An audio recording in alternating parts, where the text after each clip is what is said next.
Welcome to the Juice Radio Talk Show. Welcome to the Juice Radio Talk Show. Welcome to the Juice Radio Talk Show. Welcome to the Juice Radio Talk Show. Reality TV, church reviews. Let's talk happy love and marriage lifestyle. Come and talk with us. Come and share with us. Come and laugh with us. Come on and pray with us. Regina and Clovis, special guests. You should be following your lead. Bless. Subscribe on YouTube. Listen on podcasts. We live on IG and Facebook. This episode is sponsored by TRIUMPH Ministries. Good afternoon, everyone. Thank you for being back on the Juice Radio Talk Show for our Money Monday series. Now, Pastor Grant is getting her link. All right. She wasn't getting the link, but she should be on here shortly. Hopefully we sent that to her. And I wanted to just get in here on time to say hello to all of you in the chat, all of you who are visiting. Now, you know, today is our Money Monday series. And what we do is we get you the information that is really helpful for those of you who are starting your own businesses. Now, there's so much information, valuable information. While I chat with you guys while I'm waiting on her to come on, there's so much valuable information that a lot of business owners are not taught until they actually get into business. And you don't want to wait until then when you're already in the business to try and get the information that you need. So it's very important for us to share this valuable information with you today here on our Money Monday series. Now, for those of you who have not seen our previous videos, I want you to go over there and check them out, okay? Because they're on our YouTube page. And if you're watching this on one of our many other pages, you want to go over to our YouTube page at the Juice Radio and Talk Show. Subscribe today. Make sure that you see that you're on the right page. There's a few other channels that says the Juice Radio, but we're the only radio and talk show. All right, here's our logo on the screen here. So make sure that you're on the right channel. Now, we're talking about different business types and different business ventures and different business insurances and needs and all those kind of things that we have over here. Let me get Instagram up and running over here too. And so you guys, we always want to make sure that you have the tools that you need. Now, we spoke previously also about credit. We spoke also about employees. We spoke about insurances, spoke about all those valuable things for business. So I want you to take the information that we're providing here for you, and I want you to make sure that you get the information that you need and start your business. Now, a lot of people right now are like, hey, the economy is a lot going on. They're not sure, you know, if this is what they want to do. But trust me, you guys, if you get an idea and you really want to have that idea for your business, then you guys, I think that you should go ahead and start your business. So let me send this to her again and make sure she's getting that link. Let me send it. Let me email it to her. Make sure she's getting that link. Yeah. Okay. That was sent to her also. So we want to make sure she had that. Now, let me talk to you a little bit about why we started Money Monday while we wait for Pastor Grant to come on. The reason we started Money Monday again is because there's a lot of people that either you started businesses or you're trying to get businesses going or you want to get a business going. A lot of you that are out there and you're like, where do I go to get resource and information? So here at the Juice Radio Talk Show, that is one of the reasons why we started Money Monday. So you would have a place to go to get valuable information. And that's part of our Money Monday talks. Now, Pastor Grant, how you doing? I'm doing great. Happy Monday, everyone. Be blessed today. Yes, thank you so much for being here. So we were just sharing real briefly while we had you to come on, the reason why we have these Money Monday talks. Now, these Money Monday talks are very important for people who are wanting to establish businesses, who wanting just to get more information, you know, on it. And it's also valuable information, not only for you who want to start a business, but for you also who just want to get your own personal things in order. We spoke about personal credit and all kinds of things. Okay. So today, Pastor Grant, we have the topic info on onboarding your new team for your business. Now, a lot of people may not be familiar with what is the term onboarding. So, Pastor Grant, why don't you take it from here and tell us that? Sure. And do let me know. Internet connectivity over here today seems to be a little bit sporadic. So do let me know if I need to swap out. But Okay. onboarding is really assimilation, bringing someone onto your team, bringing them into your culture, into your mission and vision, and making sure that there really is clarity. One of the issues that most onboarding or new employers may have with an employee is that they did not access the emotional intelligence of the person along with their skills. Often Wow. we're just looking for someone who knows how to do something, and that's great. That's wonderful. You really do want Mhm. someone with experience, but you also need to evaluate their ability to assimilate, to come and be a part of, to Yeah. help be a value and an asset to your organization culture. Because you'll find some people, while they might be skilled and experienced, cannot fit in the way you all operate, right? And the whole Right. thing is there's a collaborative effort of many to produce the required goal. And so if they Mhm. cannot onboard, assimilate, become a part of, be integrated in a way that is beneficial to the goal, that is not the right fit. And so a lot of Mm. times when we are looking to hire, we only do one aspect. And there's several aspects that you should consider in an onboarding a teammate, right? So we talked about before some of those skills that you should be looking for. So definitely skills does matter, but it is not ultimate. That is not the final thing Mhm. that should declare that person as the right fit for your organization. So you need to look at maturity. Sometimes you have a person who's skilled. They seem to be very nice, and as far as their demeanor and character, they can work with everybody, but they are so immature. It makes it difficult to Right. operate with them. It makes it difficult to be able to give correction and to be able to Mhm. receive instruction. And so you have to evaluate that as well when you're onboarding, bringing someone into your organization, whether it's your business, your ministry, your personal coach, a personal tutor. They need to fit into your environment. They need to Mhm. fit where you're going. A lot of times, Absolutely. don't hire always for where you are, but hire for where you're going. Because you Mm. also need someone with the ability to expand. Oh my goodness. Because a lot of times we hire people and they're very limited in their ability to flex. You'll Mm. see in this whole current climate, you need to be able to adapt. Hey, Mm. Aaron. Hi, Hey, Aaron. Aaron. Yes, we So need to be able to adapt. I like that you said that too. And I like what you said at the top of this video, that when we put somebody, we try and just place somebody in a position. And sometimes what we do is misplacement, I wrote this down, can cause delayed or no progress for your business. So we have to make sure that it's proper placement. Yes, please yes. continue. That's Yeah, great. it's so key because you can have a person who participates well in one area when you talk about alignment, but may not function as well in another. They Mhm. may not be able to adapt to maybe the velocity or the demand in another group. Maybe one group works at a more frequent and a slower pace. And so you have to be able to evaluate that as well. Is this person able to move and adapt to the way that you're moving in the organization, or the way that that particular area has to be more flexible? There's some places, or in your own business, you might have an area that's pretty steady every day, 8 to 5. This is what they do. But you may have another group, which I worked on even in corporate America. I worked on what was called the rapid response team. It was red response. Okay.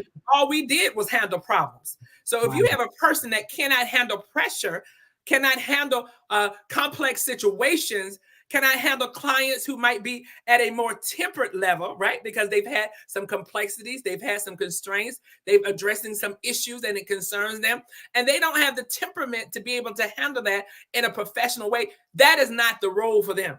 That is Mhm. not the fit for them, because it would be damaging to your brand and to the Mhm. results of what you're trying to reach. So when you're in a rapid response or a client facing role, you need to be able to have self-control. You have Yes. to be able to be temperament. You have to Mhm. be able to manage problems. And so Yes.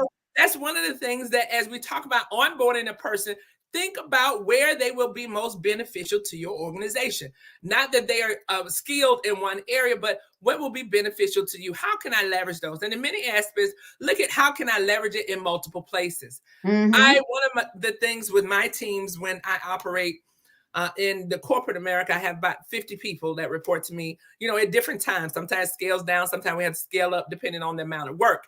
Mm-hmm. But I always say that it's so important to have that ability to adapt, that ability to have foresight, because you want a person who can adapt to the movement of the organization. And then you also want to have a person who has the ability and eyesight, right, to see where things are necessary and needed to be done. Yes. And I never want to be single threaded.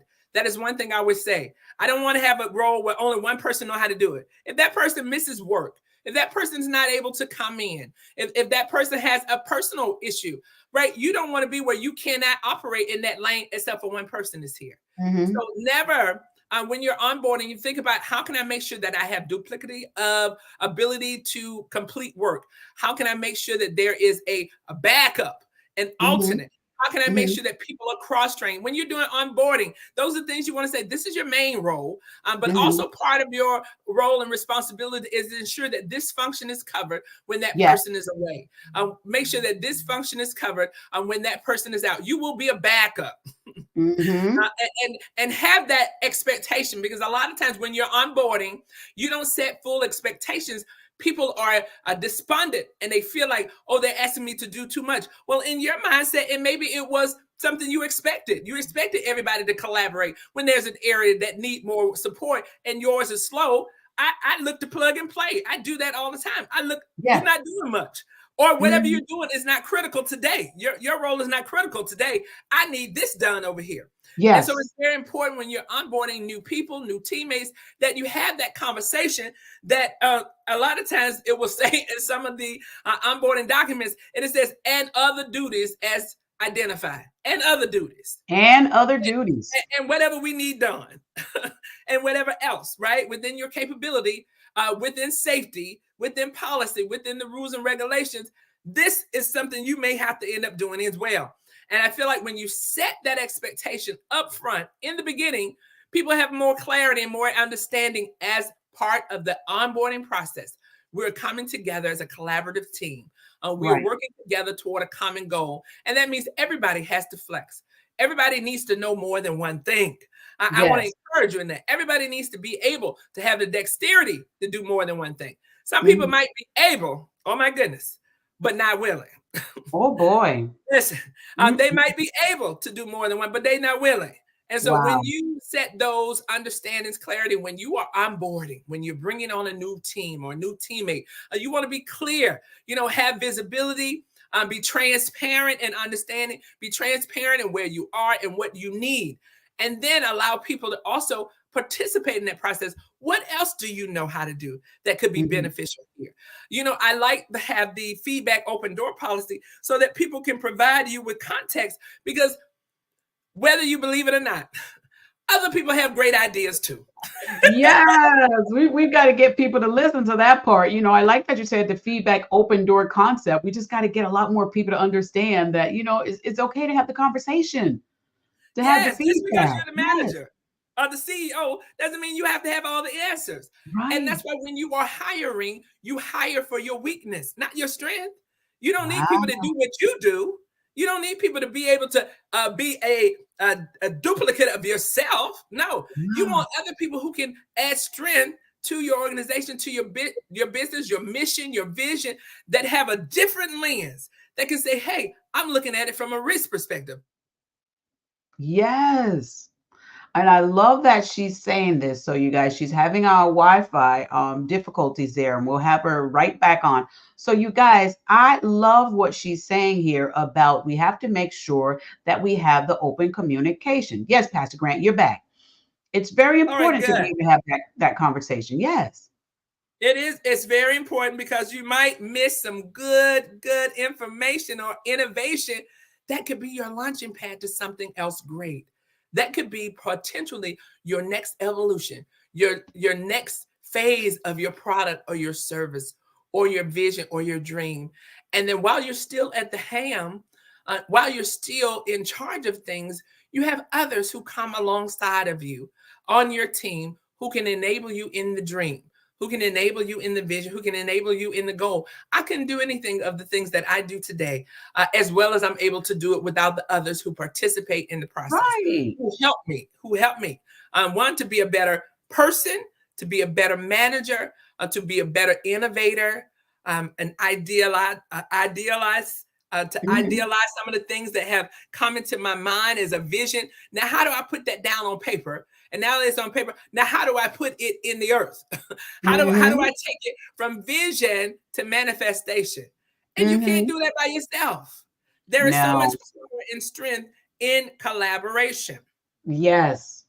Yes. Collaboration is key when you're getting your business up and running. And sometimes I think, thank you, Holy Spirit, sometimes what people do in business, especially a lot of leaders, is they take on too much for themselves and they're afraid to ask for the help that they need, or sometimes they're too demanding in the way they ask for the help that they need.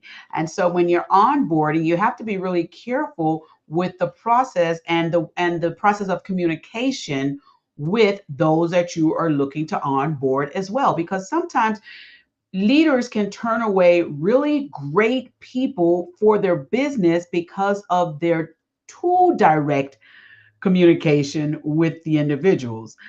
So I love that we're having this whole conversation here, Oh, yeah. Pastor Prince. And Very, it's very sad. needed.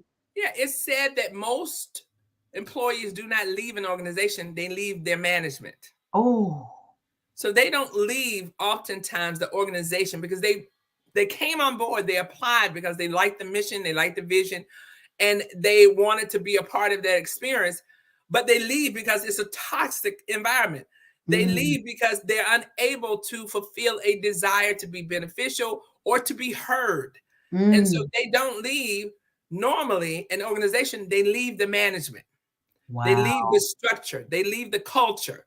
And so that's why it's so important when you're onboarding that you have clarity about your expectation and then have dialogue with them about now understanding. There's a difference between hearing and understanding. Oh, wait a And minute. Yeah, I know that part. sometimes we forget that. People heard it, but did you understand what I was saying? Do we have a common understanding? That's what the scripture said. All you're getting, get understanding. Because you can read this Bible all day. You can go on Sunday and hear the preacher, but did it connect to you? What God is saying. That's And right. so a lot of times when you are doing the onboarding, make sure you are asking those questions. Don't be a dialogue. Don't come and just disseminate out everything and then leave the people with no opportunity to ask clarifying questions, to make sure that they're understood, maybe even to give their feedback, maybe give their suggestion. So you always want to be in a position where in the onboarding process, because that's what we're talking about. We're talking about in the beginning, making sure you set the stage well so that you can operate as you move along in the relationship, so that their tenure with you will be beneficial to them as well as to the organization. So you set those kind of rules and understandings, right? Understand. You heard me, but did you understand? And then for them too, when they say something back, hear them, but then make sure you understand. Ask clarifying questions so that you both leave with a good understanding, because people sign that paper all the time when they do onboarding. I know in my organization, I know in other things that I've done before, people leave it. They have one understanding of what they heard, which might be totally different than what was said. Okay. And so that's why it's so important. Did you hear? And Did you did you hear understand? and understand? Now, you guys, when you get ready to do your onboarding for your company, or thank you, Holy Spirit, or whether you are someone who's about to be onboarded to a Yes. company, you need to make sure that you take in these clues and cues that we're giving you today. Now, for those, as far as the leader part, when you're onboarding someone, remember that company has placed you in that position. If you're working for another company or if you're working for yourself, if you are the owner of your company, you want to onboard people that are a reflection of you. Yes. So if you are a good reflection, then the people you onboard, you hope to be a reflection of you, a good reflection. If you are a negative reflection for your own company, then your onboarders may be the same. So I always like to tell people, especially with my brands and my companies, I want to be a reflection of my company and I want to see my reflection in others that are around me. I want to see it in the contractors I work with. I want to see it in the landlords that I work with. Mhm. I want to see it because I am going to be the face of the company and they are also faces and brands. So the same thing with all of you. So I like to get feedback from my landlords. Tell me what I did do wrong. Tell me what I can do better. Tell me what I can adjust on. Tell me, give me some feedback. I like to hear that. A lot of people don't want to hear it, especially Yeah. leaders, but it's necessary It's because it's necessary. going to Well, it's the help only your way you business. can grow, right? So that you Right. can grow as an individual, so that you learn. That's what I'm saying. Iron sharpening iron. They help us grow in management. They help us grow in relationships. Yes. They help us to grow in our own clarity of who we are looking like to others. Because Right. sometimes, just you mentioned, you might think you all that in bag of chips until you have that kind of feedback that says, "Listen, No, you're you were not. rough. You were rough in that. Listen, your tone was off in that. Your messaging of what the details and the information was good, but how you delivered it Yeah. gave it a skew. It took people off topic. It took them away from the intention, right? Yes. And so all of those things do matter. And so you're saying a great point there, especially around your image and your branding when you're Yes. onboarding. You Yes. don't want a copy of you, but Right. you do want the level of excellence and the level of intent to be threaded throughout everything that your name is on, I love how you right? said You that. don't Hmm. want a duplicate of you because Hmm. everybody is different. They But are. there's tones, there's a movement, there's a feel. When you go somewhere, you say, "Boy, this feel like Southern hospitality in here." Nice Listen, in here. because you see it everywhere. I can tell. We can always use this one for an example because Yeah. people always talk about it. When you go to ChickfilA, Ooh, they set the tone too. there's a level of excellence that is expected. Unlike going to some of the other places, and not to say that all are the same, so you have excellent services at others too, but they have been consistently operating in excellence. And so I can go sometimes and see that they have a long line. Yeah. Listen, and that long line don't bother me at all because they have a consistency of moving things through. They have a consistency of making things happen. You're They have a right. consistency that even though it might look bad, they make it work out well. They And make so it good. you want people on your organization, on your team that you're going to onboard that have that kind of dexterity. Oh my goodness. Mhm. So that they can move like how you move. That's what we're Yeah. saying. And that they Yeah. have the ability to walk in tandem with you, to walk in pace with you. And then sometimes the ability to push you so that you can recognize what you have and where Yes. you're going, and others who can give you foresight. And so Yes. it is such a blessing when you are onboarding onto your new team that you have these kinds of lenses, right? That you are looking for these particular things that will benefit you. That's what we're talking about today. How can I Mhm. onboard so that it is successful for my business? And so we Yeah. wanted to give you some of these insights because it is true. These types of outlooks, these types of evaluations, oh my God, you must evaluate. You cannot Mhm. expect what you don't inspect. You must evaluate because you will find yourself in a place you didn't plan to be. But Ooh. the only way, the best opportunity to end up at your goal is to plan ahead, right? They said Yes. you plan for success. Otherwise, if you don't plan, you've already planned to fail. So you Wow. plan for success. Yes. And I love that. I love that also. And, we are doing these again because we want people to know the ins and outs, know the beginnings and, the process of owning businesses and so forth. So, you guys, take this part of onboarding that we're talking to you today about, Mhm. not only just to hire someone, bring them on to your new company, but also take it in the sense of the way that Holy Spirit gave it to me is you are a leader in a company. and you are that person that does the hiring, you are that manager, you are that supervisor, you are in charge of these who maybe have already been onboarded or who are coming on board your company, make sure that you are a reflection of good for that company and not just a reflection of you. Now, some people say all the time, Pastor Grant, they say, well, that's just me. That's just me. And they just have to deal with it. That's just Oh, me. my word.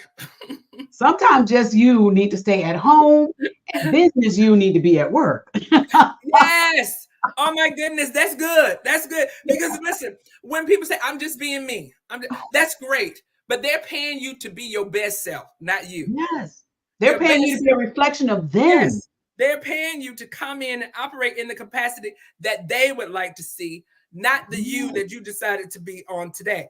Right. Yes. And so with that, we have to have that kind of clarity so that when we show up at our best. Our We best. show up with the intent to do well, to do good. You know, Yes. the scripture talks about whatever you do, do it as unto the Lord. And so I love the thought of this whole narrative or old adage about working, and this is scripturally too, working because you will get the pay at the end. And my godfather, Apostle Colquitt, used to tell this story about Jeff going to work and Jeff working poorly. And Jeff would be singing this song, Boss Man think I'm working, but I ain't. Boss Man think I'm working, but I ain't.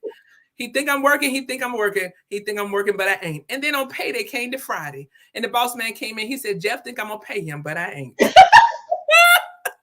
And so you need to operate as if you are getting paid to do it. Some people act like, and I know this is hard to say, but they act like they just showed up and people are just not paying them to be there. You're being paid to do something. That's right. And so then do that in your best. And so the same is when you are selecting others to come to be a part of your team, hire the best. Sometimes I will say this, as you're starting a new business, you have to use the team that is your team of now. Sometimes it's a team of 2. Sometimes it's a team of 3. But even with that, look for excellence. Look how you can enable, look how you can do things better, but always be a visionary. Always be thinking ahead. How in my next version of this business, Yes. what do we need to take it there? How do we get there? How do I strengthen it? You know, I always I'm so grateful for my youngest sister, Cheryl. She is such a huge help. She helps me in all of my businesses. Yeah. But even in that, I always look, okay, now who do I need to hire next to take that away from her? Because you don't want to always overwhelm your best help, because then they can't be at their best, right? And so while we're giving away things so that we're not doing everything, we have to be mindful of that as we build our team, we're making sure that we're giving support to those who have been faithful, to those who've done an excellent job, and to those who will continue to be with us. So we hope that as you go through your onboarding experience, we've shared some things on today that will be a blessing to you. If nothing else, has given you an opportunity to think things through, right? Yes. Yes, I love that. Thank you so much, Pastor Grant, for these wonderful, valuable tips on Money Monday as we go through our financial series. You guys, there's so many different topics that we have coming up, but we also want to hear from you. If there's a topic that you would like for us to discuss, or you have some thoughts about, or you would like to have a chat about, go ahead and send us an inbox, or you can email us. I'll put the information on the screen here. You can always email us at thejuiceradioandtalkshow@gmail.com. You can email us there, or you can simply send us an inbox, okay? Because we want to hear from you. Remember, we are doing these shows for you. Yes. We're doing them to help you. We're doing them to be one of these groups and companies out here that are helping the community. Okay, we want you to have established brands out here. So that's why we're doing these Money Monday series. And so we want to hear from you. We want to hear what your questions are, what your topics you want to discuss. I want to thank Pastor Grant for being here again today. Thank you so very much, Pastor Grant. You're always such a delight to have here on the channel. Thank you for all the work that you're doing, not only here, but also in the community and at My Father's House Pentecostal Church, where she is the executive. You're the executive pastor now? I am. Yes. So we do have senior pastor, Pastor Latanya Crawford. Yes. Amen. She is the senior pastor of My Father's House, but I was recently elevated to executive pastor, meaning second in command, assisting in all areas of capacity as it relates to the ministry. And it is truly a blessing, something I've been doing for quite a while now, for years now, and just had an opportunity. The Lord's leading and unctioning to go ahead and officially do some things in that manner. So God is good and I'm faithful. I consider myself to be a servant leader. I like allowing God to lead and guide, and we're just here to serve. I love that. And listen, Pastor Crawford, she's so great. We're going to have her on the platform one day too. She's super busy, but we're going to have her on the platform as well because she is a powerhouse for the Lord. Yes. She is a powerhouse for the Lord. Pastor Grant, thank you so very much for being here. Appreciate you. Aaron, thank you so much for being on those chats. Hey, Bianca, so glad to see you. She's saying happy Monday, the Juice Radio and Talk Show. Happy Monday, Pastor Grant. Thank you so very much for being here, Bianca. Thank you again. All right, Pastor Grant, thank you again. We're going to head out of here, but we'll be back, you guys, next Monday. Hit that notification bell to be reminded when we go live, and you can enter this live chat, or if you're in the replay, don't forget, put some information in those comments, questions, hellos, waving hands, hearts, whatever, to let us know that you are there and that you're supporting this channel, right? Pastor Grant, thank you again. On the count of 3, we're getting ready to get out of here. You ready? 1, 2, 3. Y'all have a great day. Bye. A heartfelt thank you to all of our subscribers who joined us for this video. If you have not already subscribed, go to our YouTube channel, The Juice Radio and Talk Show. Subscribe and click on the notification bell to be alerted whenever we go live. Join our private Juice community. Go to www.thejuicecommunity.com and sign up for free. Join us, The Juice Radio and Talk Show. We have our Money Monday financial series. It is a lunch and learn program at 12 noon Eastern Standard Time on Mondays. Also on Monday, we have our reality series and hot topics at 7 p.m. Wednesdays, we have Bible study at 7:30 p.m. Thursdays, we have church news at 7:30 p.m. We also offer motivational moments, happy marriage lifestyle, news from a godly perspective, movie reviews, as well as our single moms club, Let's Talk Ex-Millennials, and of course, our Cooking with Clovis. Follow us on our podcast channel, The Juice Radio and Talk Show Podcast, streaming on all podcast platforms. A great big thank you to our podcast production company, Noye Podcast Productions. They can help you create your own podcast also. Contact them today at houseofnoye.com. Thank you to our sponsor, Custom Apparel Shop. Have them complete your embroidery work and silk screening needs. Do you need a logo created for your fashion apparel or company? Contact Israel Mason today. That is 786-657-7501. Thank you to our main sponsor, Truth and Triumph Ministries. Truth and Triumph Ministries, a ministry that cares about telling people the truth so they can triumph in life. Thank you, Truth and Triumph Ministries, for all you do.